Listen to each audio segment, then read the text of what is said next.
Yo, out here tonight about to see Samara Joy. And I got close seats. Oh man, this should be heard, this woman's voice. She's got like that old school 1920s jazz sound. Oh man, I really hope they let me record tonight. In Jesus' name.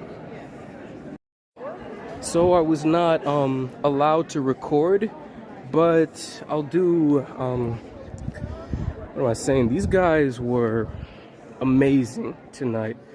It's like when you listen to somebody's voice.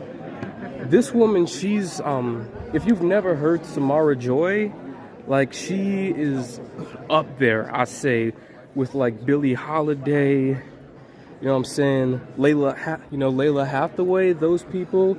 You know, musicians tonight, they tore it up. I know there's only one of them right there, but yeah, this stage was graced by the queen, Miss Samara Joy. I would definitely recommend going to see her.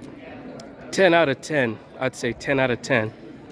It's like her voice was just so beautifully silky smooth, and just there was no vocal strain on her voice. You know what I'm saying? Like she's doing her thing. And yeah, I think she's only 24 as well. And you know, yeah, she's doing her thing.